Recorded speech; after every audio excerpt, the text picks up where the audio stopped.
So here's the thing. I've used MacBook Pros for most of my professional career. I've owned plenty of iPhones over the years too, and yeah, I've flipped between iOS and Android more times than I can count. I'm also a longtime Windows user. You kind of have to be if you're a serious PC gamer.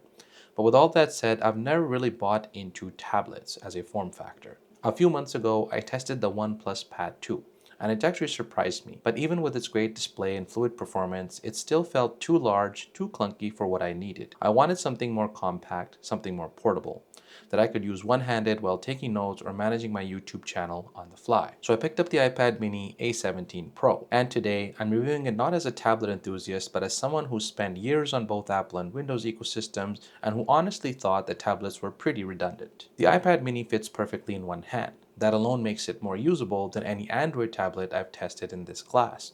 I can take notes with the Apple Pencil Pro, or any equivalent stylus for that matter, check emails, manage my YouTube channel, all without pulling out a laptop. This is where the iPad mini really shines. Note taking with a stylus is fluid and responsive. I use it to draft scripts, sketch thumbnails, and plan my content calendar. The latency is almost invisible. Coming from Android, I had some learning curve with the iPad OS. File management isn't that great. Multitasking is, well, okay. But once I adapted, I started appreciating how polished and optimized everything felt. One thing to note though, unlike the iPad Pros, the iPad mini doesn't support Stage Manager. So when you connect it to an external display via USB-C and HDMI, you won't get the full desktop style experience. It works, but it's limited. Even with a Bluetooth mouse and keyboard, it feels more like a mirrored screen than an extended one. Also, a small but real annoyance, typing special characters like the exclamation mark can be frustrating on the iPad's virtual keyboard. You have to switch to the number layout, then press Shift or Option just to get to an exclamation mark. If you don't, you'll accidentally type the upside down version instead. The A17 Pro chip is a beast. Gaming is smooth, but more importantly, it stays cool. Battery life has been consistent somewhat throughout my type of use. But here's a bit of a letdown. The screen is still capped at 60 Hz. When most Android tablets in this price category are pushing 120 Hz or higher, it is very noticeable. Especially when scrolling or gaming, it just doesn't feel as fluid as it could. One thing that's both a strength and a frustration with the iPad mini is iPad OS. On one hand, it's stable, it's comfortable, it's regular, you get regular security updates, a familiar interface is present, and you have that tight integration with the Apple ecosystem. But on the other hand, iPadOS feels like it's been running on autopilot for nearly 2 decades. Since Steve Jobs, the look and feel and general interaction model of iPadOS hasn't really evolved. Sure, we've had tweaks like Stage Manager and the app library, but for the most part, it's still the same old grid of icons. It's functional, but it doesn't inspire. I get why people like the consistency, but part of me wonders what could this platform have become if innovation hadn't slowed to a crawl. One of the smartest ways to make the iPad mini work harder for you is to pair it with the right accessories without overspending. I already mentioned that you can get a stylus, I have here the Meta Pen, as a solid alternative. But there's more. A foldable stand, a travel keyboard, or even a compact sleeve can completely change how you use it day to day. But here's a major omission that really stings. The iPad mini 7 doesn't have an officially supported floating cantilevered keyboard from Apple. That one detail makes a big difference. Without it, the iPad mini feels far less visible as a note-taking device or a makeshift laptop replacement. You're left piecing together third-party accessories that never quite match the elegance or integration of Apple's premium keyboard for the iPad Pro and the iPad Air. Battery life holds steady around 7 to 8 hours with mixed use, mostly on Wi-Fi. If you're on cellular, expect that to drop another hour or two.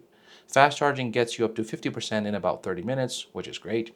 Brightness tops out at 500 nits, which is also great for indoor use, but also in a mixed environment setting where you're outdoor, there's indirect sunlight. And pro tip, use True Tone and auto brightness to preserve your battery outdoors. If you need a device for heavy video editing, full multitasking with external displays, or advanced desktop replacement tasks, skip the mini.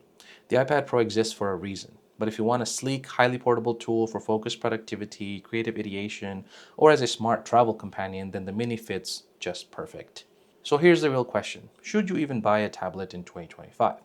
After spending serious time with the iPad mini and the OnePlus Pad 2 prior to it, I've got mixed feelings. On one hand, it's portable, powerful, and with the right accessories, incredibly useful. But on the other hand, I'm still not sure that it's worth it. Writing on a screen just isn't the same. Even with the best stylus, pen and paper still feels better. They're more natural, more affordable, and give our eyes and our brains a break from the constant digital exposure. And then there's the price. A decently spec'd iPad mini plus accessories, you're easily in laptop territory. For that same price, you could get a full MacBook, maybe even a refurbished iPad Pro or Air, and have a far more capable and versatile machine. So it's a tough call. The iPad mini is great at what it does, but what it does is still very specific. It's not a clear yes or no for me. It really depends on what you're hoping a tablet will bring to your workflow. If you're like me, a longtime Mac user, a PC gamer, a phone switcher, and you've never taken tablets seriously, this one might actually surprise you. So then to conclude, the iPad mini provides a very specific use case for very specific users. If you love content consumption, gameplay, pocket-sized devices, almost pocket-sized devices I should say, and you love this form factor, then the iPad mini may be for you. It is of course the lightest iPad at just under 300 grams, which is fantastic, just slightly over half a pound if you convert that to imperial units. So that means it's very light, easy to slip into a bag and to carry with you, and is definitely in everyday carry territory. That said though, if you combine this with an Apple Pencil, it actually is a very multifunctional and multi-use device. However, in my scenario, because I wanted to use this as a way to plan and to do my things, I want something that is basically more offline than I would get with the iPad experience. So I've decided that in my situation, I would prefer to take that time off from all of the digital displays and the blue light that I have throughout the day and go towards pen and paper. So I'm going to be resorting to that scenario. But that said, as you can see here, excellent cameras on board as well. Apple's provided this thing with all of the equipment it needs to be a very fantastic device for the next few years. If you own the Apple iPad mini 7, you're going to be able to do everything you can throw at it, even a little bit of heavy workflow, as I mentioned, in terms of or as I alluded to earlier with iPad Pros in this device. The A17 Pro is no slouch, and as you saw earlier in the demonstration, I did do a little bit of light video editing on this with 4K 60 FPS footage, although keep in mind that the bit rates are much lower than you'd expect out of something like this, which is a Sony FX30.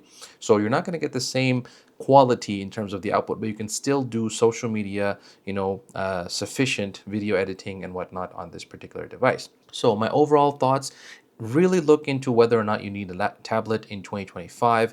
Apple has some of the best ecosystem around in terms of all of the other accessories and all of the other ecosystem stuff that goes with it. If you own an iPhone already, if you have an Apple laptop, if you have an Apple family subscription, iCloud, if you're invested in that, then this is going to be a fantastic device for you. I don't want to keep on belaboring on these points here, but I think that's what you need to look at whether you consider a tablet for yourself. So for my case, I think I'm going to pass and go back to resorting to pen and paper and putting that ink where it should be. So that's all really I have to say in this review here. Hope you enjoyed my little montage of video review, a little bit of different style. Also, please check the coffee link. If you like my content, please buy me a coffee. It really helps, go a long way towards bringing you additional content in the future. And of course, this was purchased with all of my own money out of my pocketbook. So please, give a like, click that subscribe button, click that notification bell so you're the first to know when there's new content available here. And also check the description links below. I often put affiliate links there with codes for discounts. If you're going to purchase the iPad mini, please click on that Amazon link there. It's going to really help out this channel to support this channel and for us to continue to bring you this coverage in the future. So that said, I think that's really all for this review here. We'll wrap this up. Thanks very much for watching, and we'll see you in the next video.